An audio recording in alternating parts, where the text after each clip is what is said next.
And that takes us, hopefully the other people are here, to Goal 6, School Safety, the well-orchestrated district-wide support services and communications.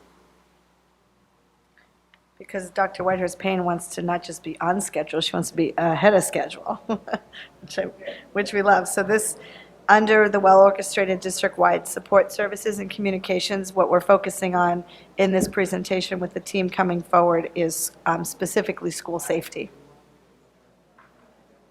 And as I said when I introduced I think 2 items ago, Positive School Environment Goal 4 was a comprehensive look at what we're doing, and the EL program was more focused. This is a more focused look at an activity or strategy that we're using within Goal 6.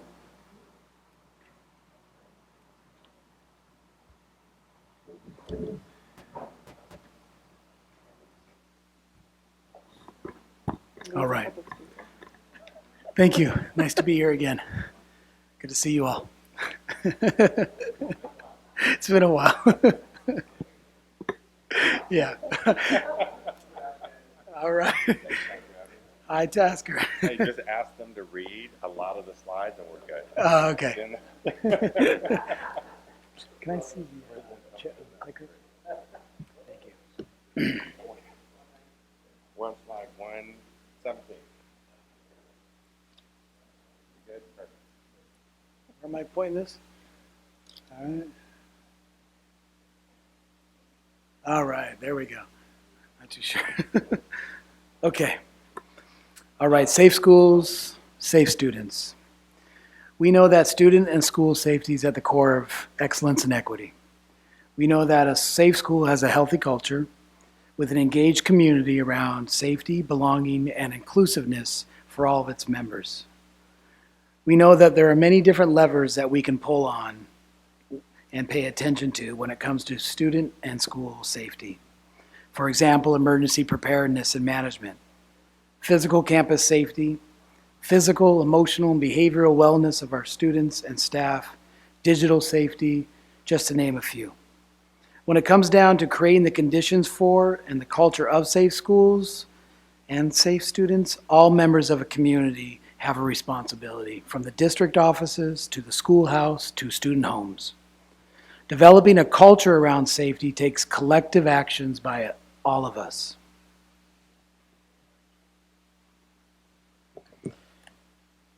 The district design team tasked a few of us on the team in 2018 to develop a district safety committee and determine how to spend $15 million, which had been recently board approved in 2018 for school safety.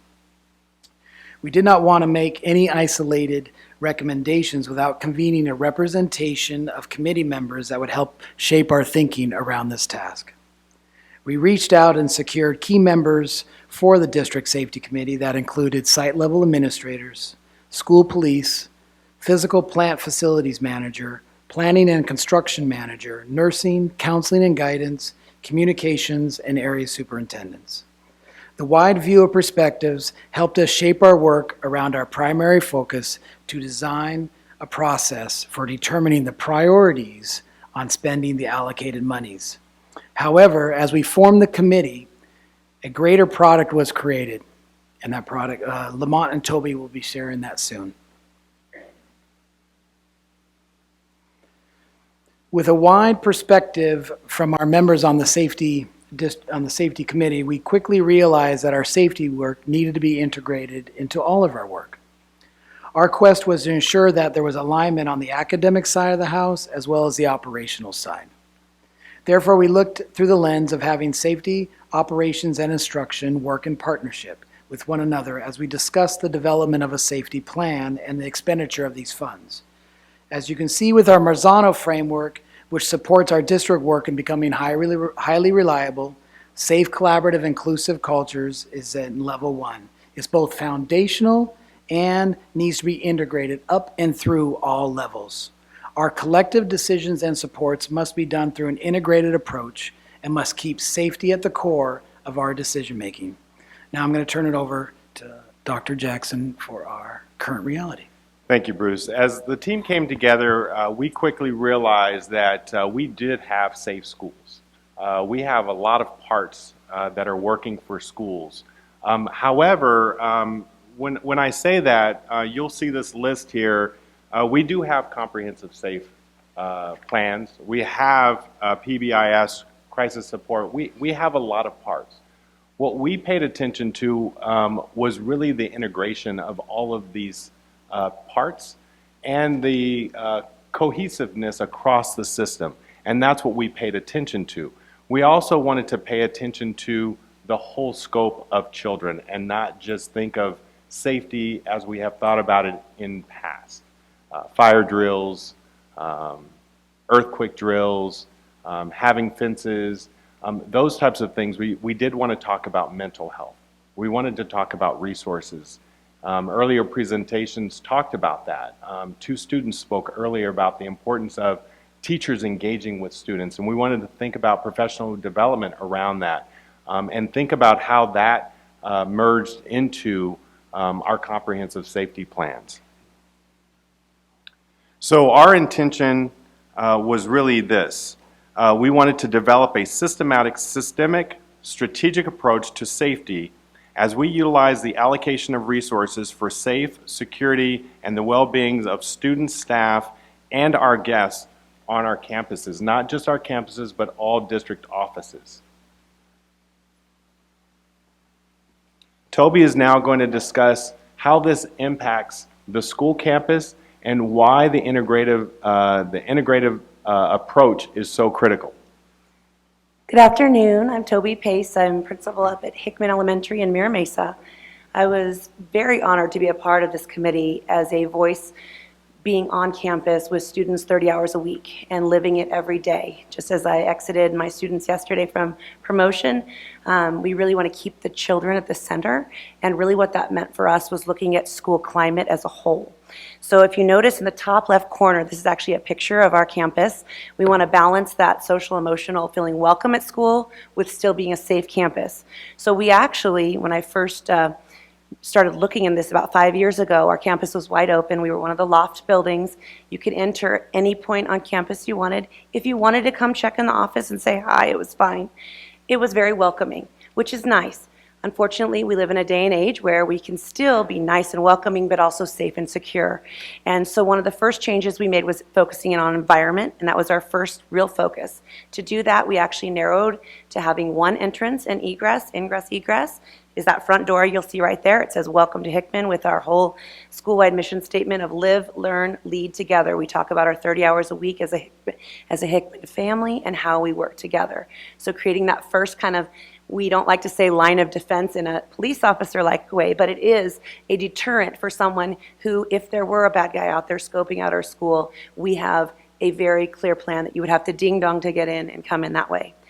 The way that we did this was through the circle on the top is about building relationships. So at our site and at all of my Mira Mesa sites, we start very intentionally building relationships with staff and sharing the importance. As a former teacher myself, I know what it's like to have a group of 30 kids in my classroom, and the what ifs can go on in our mind all the time.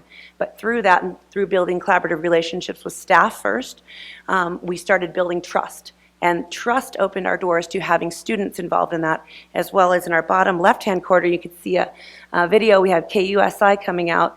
We do, like Lamont said, we do our monthly drills, but also we're opening the lines of trust to every May. We actually open our doors to our parents, and we do our drill in May with parents. We actually do a lockdown drill. For me as an administrator, it was very scary to say, it's something we do as a school site with students, but opening the door to say, parents, come in, partner with us, arm in arm, we're here for your children. It's actually been one of the best things we've done, and as scary as it was for me and for my teachers, it's actually the best time because we get the most feedback from our parents saying, "Ooh, have you thought about this?" So we're always learning, and every single year from our last 3 years of doing this, we've grown for the true safety of the campus. And most importantly, at the heart of everything we do in that bottom corner over there is the heart of everything we do is for teaching and learning. We want our kids to come to school ready to learn, ready to feel safe, and prepared. And that was the one comment that I got from consistent comment I got from all of my parents after participating in this drill for the last 3 years on campus was, wow, our kids are better than us. They're amazing. They just go right back to work and they listened and we were right on task. So by planning and being proactive, we are able to implement that at our site. So as a part of this committee, we created kind of a 5-step accomplishment together. We started with our vision. We went through a specific action plan, which we're going to share with you in a moment. We set very specific goals and a process for assessing our current reality. Every school in our large district, every school has different areas, so we've actually done that, and we're going to share that process in a moment. And lastly, we have an implementation process that goes in kind of 3 phases. So where we start first, and then how that builds out. So to start with, our first step was our vision, and this did not take an hour. This took several meetings as a safety subcommittee to come together with our police department, with our administrators, with every area represented. We did a lot of wordsmithing around this. Thankfully, we had Naomi there from all of our support together. So our vision is San Diego Unified School District is committed to ensuring that the district provides a welcoming and nurturing environment that is preventative, responsive, and equipped to support the health, safety, and well-being of all. We are committed and equipped to support the mental, emotional, and physical well-being of our students, staff, and community. And so through the plan, as we're starting to continue to work on it, we're continuing to work on it, you'll see those different areas. Thank you, Toby. As Toby mentioned, we have 5 areas of focus, including welcoming and nurturing as a foundational block there, how we are preventative, responsive, staffed, and equipped, and that was a critical component to our work, as well as making sure that our communication across the system, as well as our media outlets, was effective and efficient. So the first area of focus is welcoming and nurturing environments. And so on the left-hand side, you'll see the goal for implementation. And I won't read all of it, but the main component to this is that there's clear signage, and there's ingress and egress at all campuses so that our guests know where to go and how to enter a school. In addition, we want to make sure that there's a sign-in system that is coherent, if you would. There are different ways. You go to different schools, and everyone's signing in. Some schools you may not even have to sign in, and that's a critical component for us. So that in a need, an emergency, we know who's on our campus and how to support them along the way. That's critical as well. The second area of focus Toby will talk about. Okay, it's prevention and kind of what I mentioned a little bit before, but really enhancing their school systems of prevention and inclusion that create that safe, welcoming, and nurturing place for all students. One of the big things was enrolling new students, creating a climate. I know for us in Mira Mesa, we are doing school tours to incoming families saying, welcome to our school, here's our policy. We are a closed campus during the hours. So creating a system where we're communicating that, protocols for engaging our new students that come to our campus. Also, we want to engage school staff in school-wide campaigns, such as building community. We use a program called Leader in Me at our school, where we're all using the positive language, and so all of us are leaders, and say something, see something. We work together with all of our phones. You can call a lockdown if we needed to, and we've practiced those things. So creating a kind of system at every site that we practice those things. And then really preventatively is that positive behavioral, the PBIS, our school and many of our schools in our district have really started that this year. It's creating that culture where kids feel safe and they're caught doing the right thing instead of, oh, you didn't do this, go sit at a red table called the timeout table. So shifting that culture to positive. Also restorative practices. We have an amazing district resources that come in and train all of our teachers. I know at Hickman we're starting our day school-wide with everyone doing restorative circles, talking about what's on your plate. We don't know where our kids are coming to us from. So that first 30 minutes, it's let's empty your cup and let's be, you are safe here. This is your Hickman family or this is your school family. So we really focus a lot on that preventative side and then implementing our 21st century skills. I want to reiterate, you may be hearing things that you've heard before and that you have had board action on. What we realize is it's happening at some of our schools, but not all of our schools.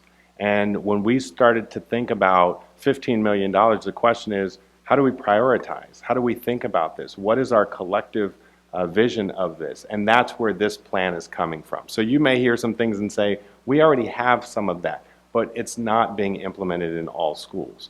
When we think about responsiveness, for example, we may think about how are we responding to emergencies.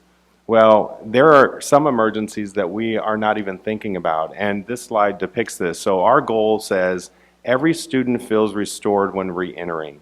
We have situations where a student may exit the school for various reasons. However, what we know is we need to wrap our arms around students when they come back to our school. What is our system for loving up that child? And again, our students spoke to us earlier about the importance of that. What is our plan? Are we prepared to receive students who are coming back to their school? Their right to be in their school. And so that's a critical component to responsiveness. And what are the standards that must be met during an onboarding process? What does it look like when we're enrolling a new student? We recognize that some schools do a very good job, but some of our schools don't, and we may be losing students because of that. And this plan requires us to be responsive to our students. And another area of focus is really on the grounds running, the staffing and equipment. And one of the things, like you shared, we're not all there yet. I like to use the word yet because we're working on that, and that's a part of our plan.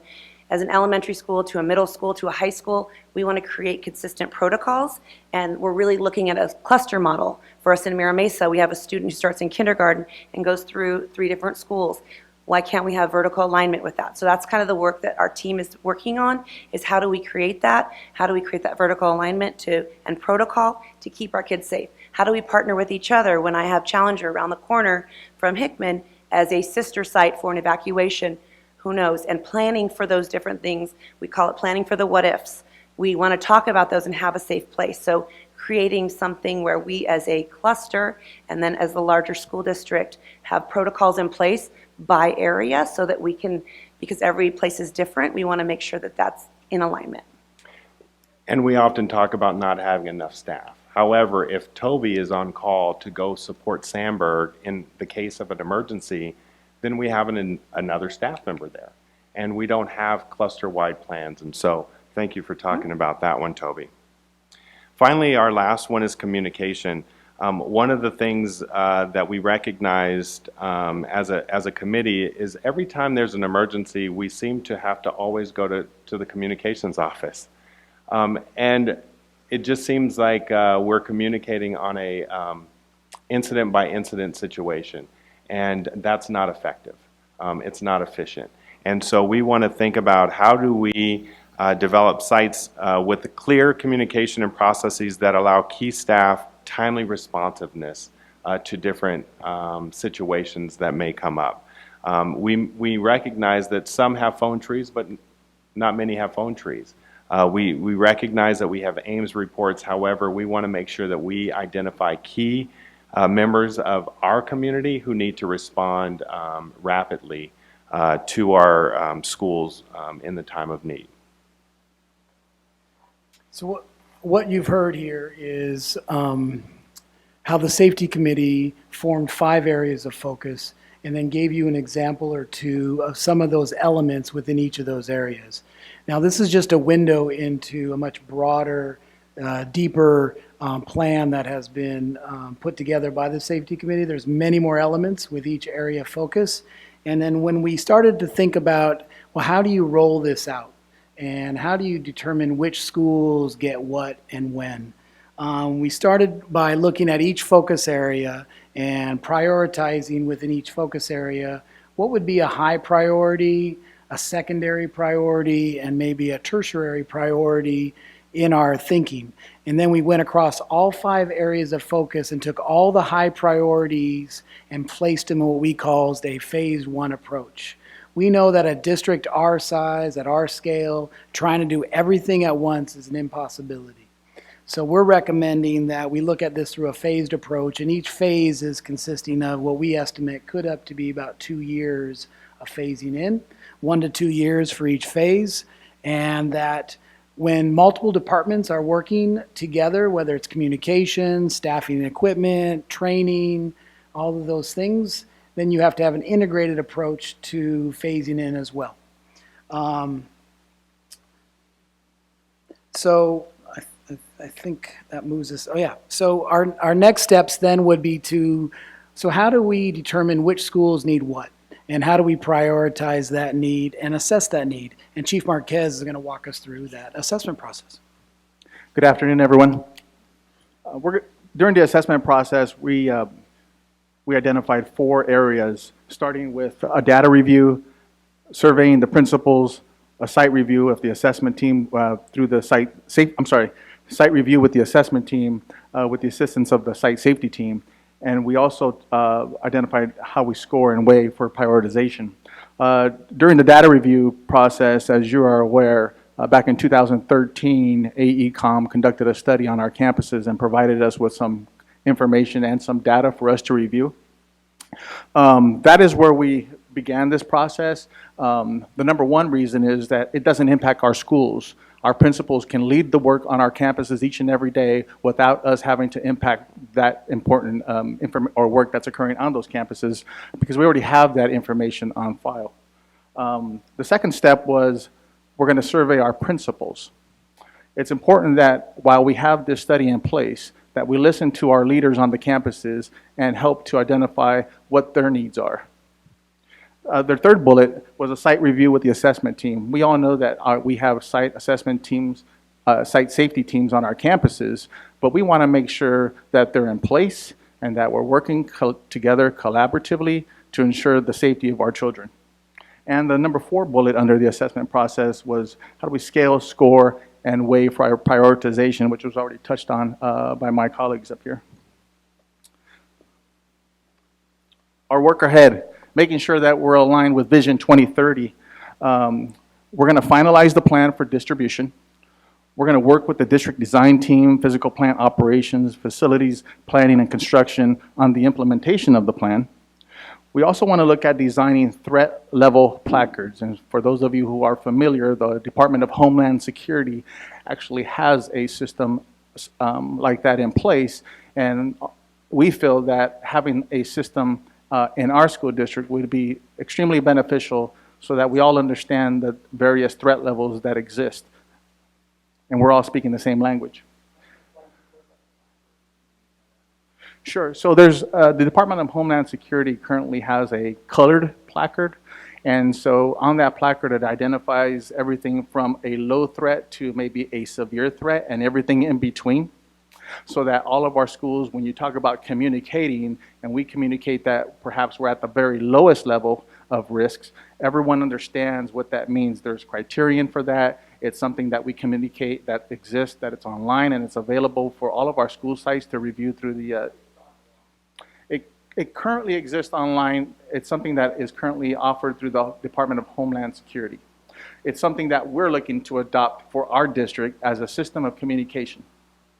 You don't mean you're putting a placard like in front of the school hanging up on the front door? No, this No. really. I think that's what Richard was asking. And I know Dr. The Mike asked reality that too. came, part of this came as communications department brought this forward and said, hey, can you consider this? The reality is we put schools on lockdown. Lockdowns can be for a variety of reasons. And often we're not communicating with the community. Why are you on lockdown? How serious is this? Do I need to come pick up my child? And so how do we design a way to communicate with the community without going into detail to put some ease into their hearts and minds? And we don't know this. This came to us. We're working on this. We're trying to figure this out, but that's one of our next steps. Does that help, sir? I think I said that, Well, right? be sure to engage parents and all the constituents in any kind of discussion about that. And are there any other school districts that have implemented anything like this, and how did that go? So I'm sorry. I was going to say Castle Park. Sure. To answer your question, I know They that said it's keep it lively here. We're running out of juice. I know that it's a system that the Sweetwater School District is actually looking at now, sir. We feel that it's something that we actually want to adopt in the county. We want to push for a regional effort so that when you talk about communication with all 42 school districts, we're all working in alignment with each other. And the last bullet was support the implementation of a district-wide communication system, which also includes the idea of this threat level placard. That concludes our presentation. Thank you. Do we have any speakers? Yeah. We have 4 speakers on this item. Okay, call them and bring them forward. Moira Albertson and Marianne Hawk, Lee Dolgoroff, and Noemi Villegas.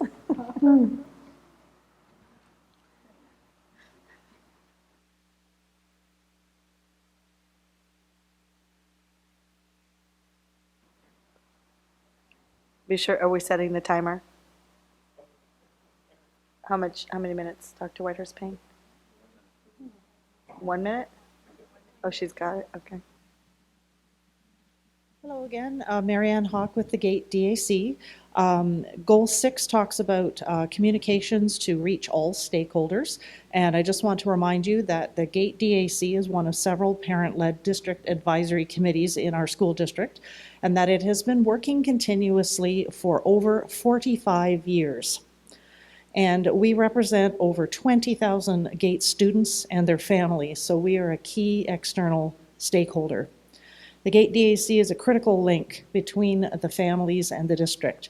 And so all the tools that are available for outreach and communication need to be employed to help us do our important job, including but not limited to outreach by email, voicemail, newsletters, and websites.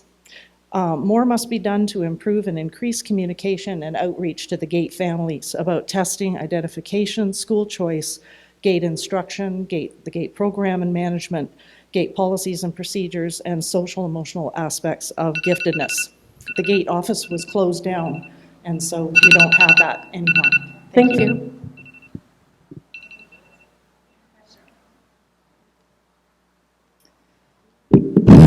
So on the topic of communication with parents, first of all, I want to give props to School Innovation and Integrated Youth Services. Their emails have been really great. Parents do express that they wish there was an electronic portal to access their IEPs online.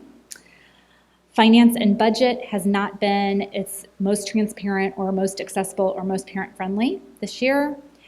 Communication around parent training opportunities has created low turnouts. Communication from principals varies dramatically from site to site, and I think your presentation was super interesting. Thank you. Hi. Very briefly, I just want to say this is meaningful work, and it's been really a pleasure to be a part of this cross-functional team of principals, educators, counselors, and security professionals. You know, safety and security of our students and staff is the primary concern of the district, and this team has really helped us identify, hone in on our priorities in terms of physical safety and security that Drew and I are working on implementing. And so I want to appreciate just being part of the team. Thanks. Thank you.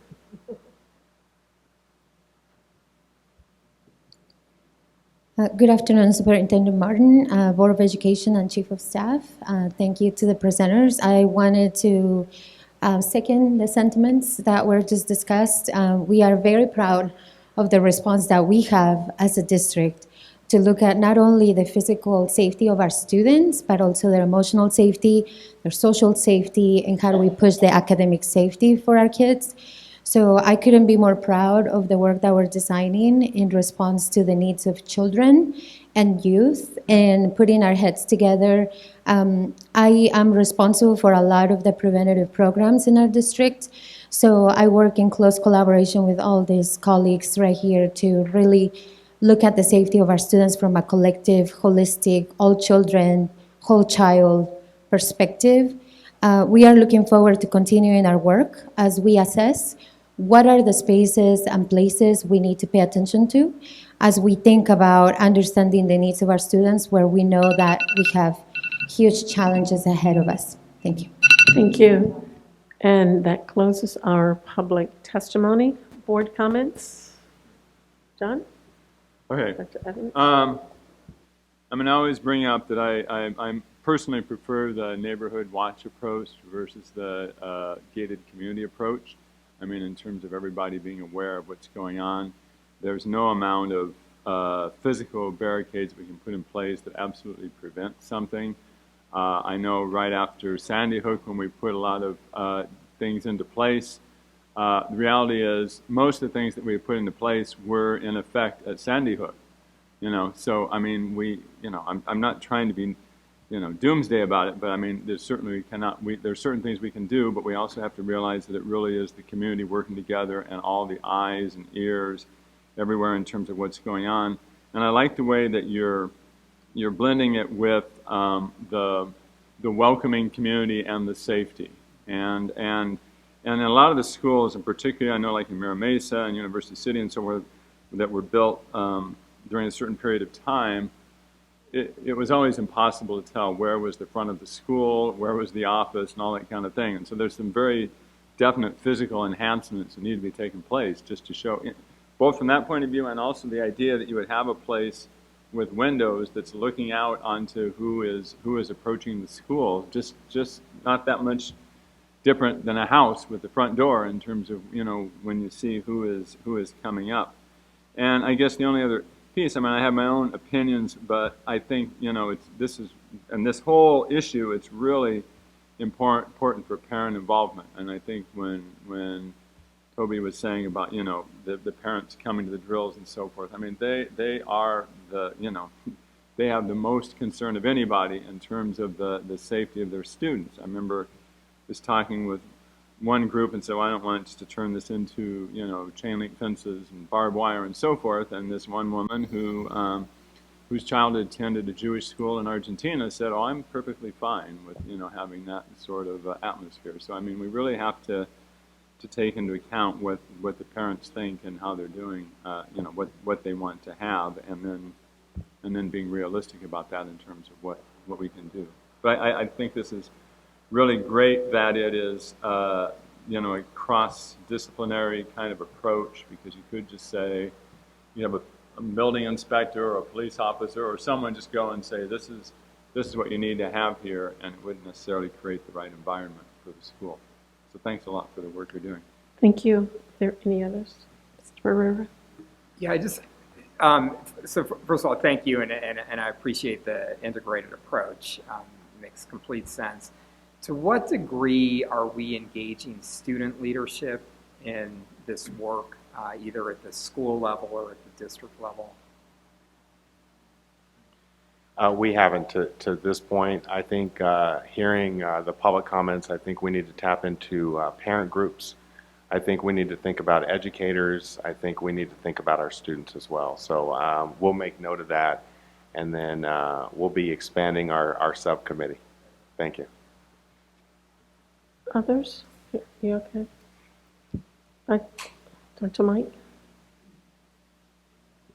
Right, so I want to thank the members of this new group that have integrated the effort to develop a safe schools strategy that builds on what we're currently doing, and you've integrated the work into the high reliability systems framework. So it's not something new and different, but it addresses a current need. I also feel that that safe schools are a combination of both a soft and hard constructs.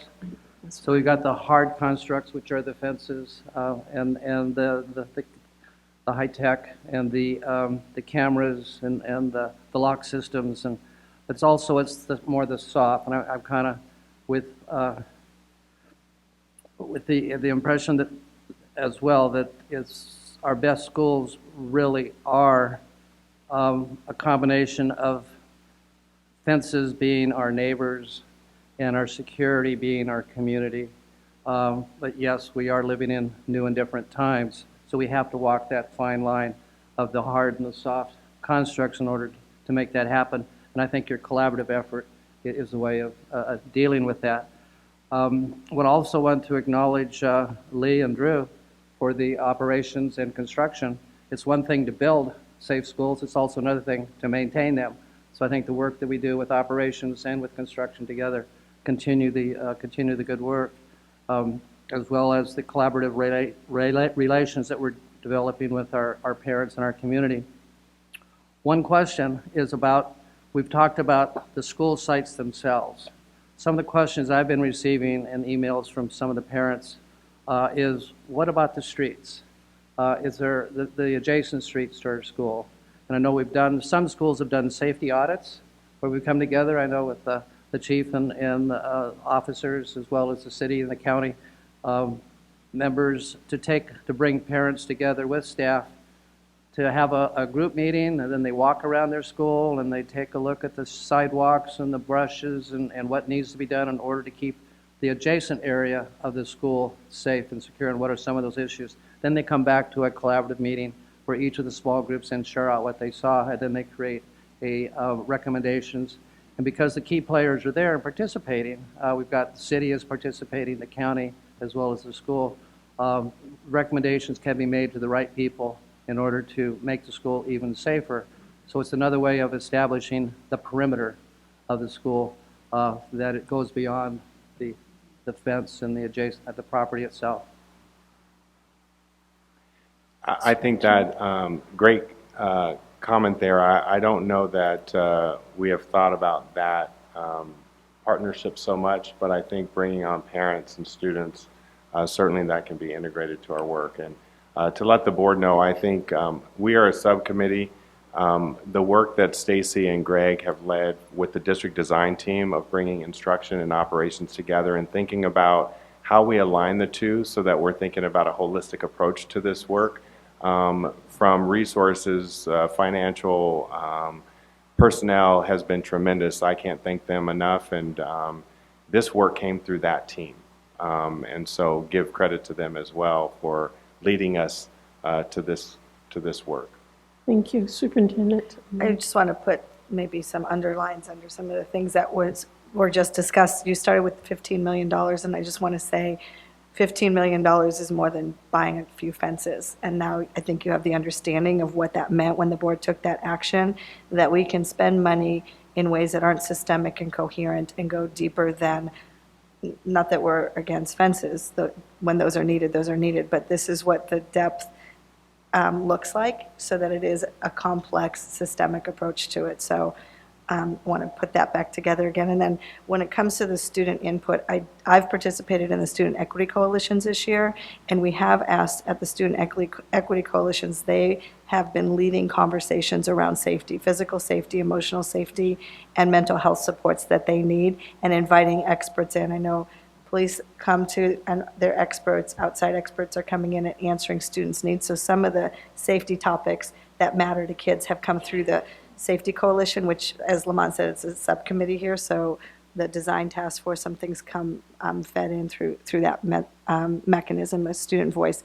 They're actually leading it. They've picked the topics. What do they want to talk about, and what do they feel they need to improve their physical safety, their emotional safety, and mental health supports for them? And that's been a year-long effort through the Student Equity Coalition, and those are some very real, powerful conversations, completely student-led, the entire agenda and conversation. I'm glad that piece came out, because that was my concern. We think about the physical aspects of it, but when a child walks into a school and it does not feel safe because there's no one there who wants to hear what they have to say, or they're belittled or whatever, or if they're feeling suicidal on campus or whatever, that's safety to me. And so we want to be sure that we always keep that thought in mind, that the larger picture. They're connected. Yeah, the larger picture about what safety is critical. Anything else? Because we get to take a break now. Oh, wait, I'm sorry. I promised there's a speaker who apparently we missed on item 5 or something. Yes, we had one speaker who signed up for Goal 5 after we had finished. That was Brittany McKnight. If she would still like to speak.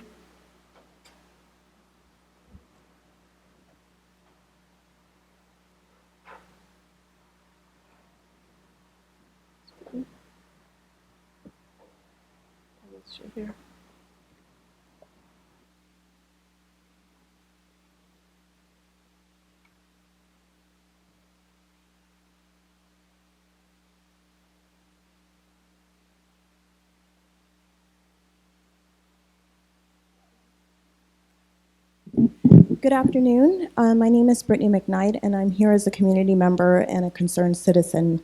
I have a number of concerns regarding the LCAP, in particular LCAP goal number 5, and meaningful community and parental engagement and participation, or rather the lack thereof.